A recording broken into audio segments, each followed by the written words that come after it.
اعوذ باللہ من الشیطان الرجیم بسم اللہ الرحمن الرحیم ان الذین یکفرون بآیات اللہ ویقتلون النبیین بغیر حق ويقتلون الذين يأمرون بالقسط من الناس فبشرهم بعذاب أليم أولئك الذين حبطت أعمالهم في الدنيا والآخرة وما لهم من ناصرين ان الذین یکفرون بآیات اللہ، وہ لوگ جو اللہ کی آیات کا انکار کرتے ہیں، وَيَقْتُلُونَ النَّبِيِّينَ بِغَيْرِ حَقٍ، اور انبیاء کو ناحق قتل کرتے ہیں، وَيَقْتُلُونَ الَّذِينَ يَأْمُرُونَ بِالْقِسْطِ، اور ان لوگوں کو بھی قتل کرتے ہیں جو انصاف اور عدل کا حکم دیتے ہیں، من الناس، لوگوں میں سے، فبشرہم بعذاب علیم، تو ایسے لوگوں کو دردناک عذاب کی بشارت دیجیے۔ اولئک الذین حبطت اعمالہم، یہ وہ لوگ ہیں جن کے اعمال باطل ہو گئے، ضائع ہو گئے، فی الدنیا والآخرہ، دنیا میں بھی اور آخرت میں بھی، وما لہم من ناصرین، اور نہیں ہوگا ان کے لیے کوئی مددگار۔ میرے محترم بزرگوں اور دوستو، یہاں یہود کی بعض برائیوں کو بیان کیا جا رہا ہے، چونکہ مشرکین مکہ وہ قرآن کا انکار کرتے تھے، نبی اکرم صلی اللہ علیہ وسلم کا انکار کرتے تھے، یہودی بھی انکار کرتے ہیں، لہٰذا اس لیے وہ کافر ہوئے۔ قرآن کا انکار، نبی اکرم صلی اللہ علیہ وسلم کی رسالت کا انکار، اور اس کے ساتھ ساتھ یہودی انبیاء کو قتل کرتے، ناحق قتل کرتے، تو نبی اکرم صلی اللہ علیہ وسلم کو یہ بتایا جا رہا ہے کہ آپ ان یہود کو یہ بتائیے کہ یہ جو حرکتیں ہیں یہ نئی نہیں ہیں، پرانے ان کے آباء و اجداد سے یہ سلسلہ چلا آ رہا ہے۔ جیسے اس زمانے میں انبیاء کو قتل کیا جاتا تھا، یہ بھی ایسا ہی کرتے ہیں۔ چنانچہ خیبر کے یہودیوں نے نبی اکرم صلی اللہ علیہ وسلم کو کھانے میں زہر ملا کر دیا، آپ کو شہید کرنا چاہ رہے تھے۔ بنو نذیر اور بنو قینقاع کے یہودی مشورہ کیا آپس میں کہ آپ صلی اللہ علیہ وسلم کو دیوار کے ساتھ کھڑا کریں گے، بات کریں گے، دیوار گرائیں گے اور آپ علیہ باللہ شہید ہو جائیں۔ تو فرمایا یہ جو چالیں چل رہے ہیں یہ کوئی نئی بات نہیں، یہ پہلے سے چلا آ رہا ہے۔ اور پہلے کیسا چلا آ رہا ہے؟ یہودیوں نے انبیاء کو قتل کیا، اور کس طرح؟ یعنی نبی مان بھی رہے تھے پھر بھی قتل کر رہے تھے۔ ایک دن میں یہودیوں نے 43 انبیاء کو شہید کیا، ایک دن میں۔ اور پھر آگے لوگ آئے سمجھانے کے لیے کہ تم اتنا بڑا ظلم کرتے ہو، تم نے انبیاء کو قتل کیا، تو بعد میں جو سمجھانے کے لیے بنی اسرائیل میں سے آئے ان کو بھی ان یہودیوں نے قتل کر دیا، اور وہ 170 آدمیوں کو گویا ایک دن میں قتل کر دیا۔ جو انبیاء کو شہید کرنے پر سمجھانے لگے ان کو بھی قتل کر دیا، یہ ان کا حال تھا۔ بلکہ آتا ہے کہ حضرت یحییٰ علیہ السلام کا زمانہ ہے، اور اس زمانے میں ایک بادشاہ تھا، اور اس بادشاہ نے بہت ساری اس کی بیویاں بھی تھی، باندیاں بھی تھی، اپنی بھانجی جو بڑی خوبصورت تھی اسے شادی کرنا چاہ رہا تھا۔ لوگوں نے سمجھایا، نہیں سمجھا۔ جب نہیں سمجھا تو حضرت یحییٰ علیہ السلام کو پتہ چلا، آئے اس کے پاس، اس کو سمجھایا کہ یہ مجھے اطلاع ملی ہے، کیا یہ ٹھیک ہے یا غلط؟ اس نے کہا ہاں بالکل ٹھیک ہے۔ کہا یہ ناجائز ہے، تم ایسا کیوں کرتے ہو؟ تو تو جواب میں کہتا ہے کہ آپ جائیں اللہ اللہ کریں، آپ کا اس میں کیا ہے، آپ مجھے چھوڑیں۔ فرمایا بھائی دوسرے کو امر بالمعروف اور نہی عن المنکر یہ بھی اللہ اللہ کرنا ہے۔ جب یہ کہا گیا تو اس نے نہیں مانا اور اس نے حضرت یحییٰ علیہ السلام کو شہید کر دیا، قتل کر دیا۔ یہ کیفیات تھی کہ حضرات انبیاء علیہ السلام کو یہودی قتل کرتے تھے، نہیں چھوڑتے تھے۔ اور یہاں یہی ذکر کیا، فرمایا ان الذین یکفرون بآیات اللہ، یہ یہودی اللہ کی آیات کا انکار کرتے ہیں، وَيَقْتُلُونَ النَّبِيِّينَ بِغَيْرِ حَقٍ، اور نبیوں کو ناحق قتل کرتے ہیں۔ ناحق قتل کرنا، حق طور پر قتل کرنے کی تو 3 ہی صورتیں ہیں، اور وہ کیا ہیں؟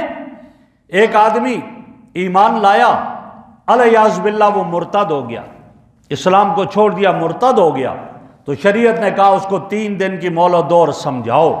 اگر وہ سمجھ گیا ٹھیک، نہیں سمجھتا تو من یرتد عن دینہ، جو آدمی دین سے پھر جائے فقتلوا، اس کو قتل کر دو، لیکن عام آدمی کو قتل کرنے کی اجازت نہیں ہے، حکومت وقت کے ذمہ ہے، اسلامی حکومت کے ذمہ۔ تو کوئی مرتد ہو جائے اس کو قتل کیا جاتا ہے، اور نبی کے بارے میں تو یہ تصور ہو ہی نہیں سکتا۔ دوسری حق قتل کرنے کی صورت یہ ہے کہ ایک آدمی شادی شدہ ہے اور شادی شدہ آدمی زنا کر لے تو اس کو سنسار کیا جائے گا اور قتل کیا جائے گا، اور نبی کے بارے میں یہ تصور ہی نہیں۔ اور تیسری صورت یہ ہے کہ کوئی کسی کو ناحق قتل کرے، اس کے بدلے میں قاتل کو قصاصاً قتل کیا جائے گا۔ یہ 3 صورتیں ہیں۔ اسی لیے تو حضرت عثمان رضی اللہ تعالیٰ عنہ جب ان کے گھر کا محاصرہ کیا گیا تو حضرت عثمان اپنے گھر کی چھت پر چڑھے، اور باغیوں سے کہا گیا تھا اور کہا تھا کہ 3 صورتوں میں آدمی کو قتل کیا جاتا ہے، ایمان لائے، مرتد ہو جائے، خدا کی قسم جب سے محمد کے ہاتھ میں ہاتھ دیا ہے صلی اللہ علیہ وسلم دوبارہ مرتد ہونے کا سوچا ہی نہیں ہے، اور کہا یا جو شادی شدہ زنا کرے اس کو سنسار کیا جائے گا۔ جب سے محمد عربی کے ہاتھ میں ہاتھ دیا ہے، نہ پہلے زنا کیا نہ بعد میں زنا کا سوچا۔ اور تیسرا کوئی ناحق کسی کو قتل کرے، فرمایا کہ میں نے تو چڑیا کا خون نہیں بہایا، تو لہٰذا فَبِمَ تَقْتُلُونَنِی، مجھے تم کیوں قتل کرتے ہو؟ اور نبی کو جو شہید کرے، قتل کرے، اس سے بڑا مجرم کوئی نہیں، یا نبی جس کو مار دے اس سے بڑا مجرم کوئی نہیں ہے۔ حضرت ابو عبیدہ ابن جراح رضی اللہ تعالیٰ عنہ فرماتے ہیں کہ نبی اکرم صلی اللہ علیہ وسلم سے سوال کیا گیا اور یہ پوچھا گیا کہ یا رسول اللہ قیامت کے دن سب سے بڑا مجرم کون ہوگا؟ تو آپ نے جواب میں فرمایا سب سے بڑا مجرم وہ ہے کہ من قتل نبیا او قتلہ نبی، کہ جو کسی نبی کو مار دے، قتل کر لے، وہ سب سے بڑا مجرم ہے۔ کیوں؟ اس نے نبی ایک معصوم ذات کو قتل کر دیا، لہٰذا اس سے بڑا مجرم اور کوئی نہیں۔ یا او قتلہ نبی، یا نبی اس کو قتل کرے، اور نبی کسی کو ناحق قتل نہیں کیا کرتا، حق طور پر قتل کرے گا، لہٰذا اس سے بڑا مجرم اور کوئی نہیں، یہ سب سے بڑا مجرم ہے۔ تو یہاں یہی بتایا گیا، فرمایا یہودیوں کی ایک بیماری یہ ہے کہ وہ بھی انکار کرتے ہیں اللہ کی آیات کا، وَيَقْتُلُونَ النَّبِيِّينَ بِغَيْرِ حَقٍ، اور ناحق انبیاء کو بھی قتل کرتے ہیں، وَيَقْتُلُونَ الَّذِينَ يَأْمُرُونَ بِالْقِسْطِ مِنَ النَّاسِ، اور ان لوگوں کو بھی قتل کرتے ہیں جو انہیں عدل کا حکم دیتے ہیں، انصاف کا حکم دیتے ہیں کہ بھائی ظلم نہ کرو۔ کیوں؟ اللہ فرماتے ہیں میں ظلم نہیں کرتا، میں نے اپنے اوپر ظلم کو بند کر دیا، اور باقیوں کے لیے بھی میں ظلم کو پسند نہیں کرتا، لہذا ظلم نہیں کرنا چاہیے، عدل اور انصاف کو ملحوظ رکھنا چاہیے۔ اور اسی لیے فرمایا اعدلوا هو اقرب للتقوی، عدل اور انصاف کو ملحوظ رکھو، اس لیے کہ یہ تقوی کے زیادہ قریب ہے اور تقوی کے زیادہ مناسب ہے۔ آگے فرما دیا وہ لوگ جو اس طرح کی حرکت کرتے ہیں، انکار کرتے ہیں اور انبیاء کو قتل کرتے ہیں ناحق، فرمایا فبشرہم بعذاب علیم، انہیں دردناک عذاب کی بشارت دیجیے۔ دیکھو خوشخبری اور بشارت تو اچھی چیز کی دی جاتی ہے، کہا جاتا ہے بھائی آپ کے لیے بشارت ہے، کیا آپ کی پہلی پوزیشن آ گئی امتحان میں، جی آپ کے لیے بشارت ہے، اس لیے کہ آپ حج کے لیے آپ کا نام آ گیا، عمرہ کے لیے آپ کا نام آ گیا، یہ تو اچھی چیز کی بشارت دی جاتی ہے، بری چیز کی بشارت نہیں دی جاتی۔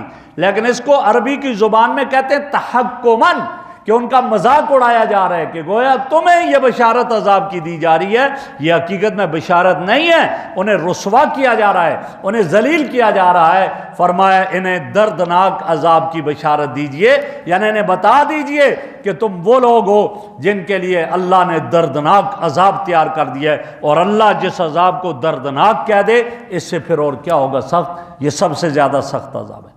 اب یہ کون لوگ ہیں؟ اولئک الذین حبطت اعمالہم، یہ وہ لوگ ہیں جن کے اعمال ضائع ہو گئے۔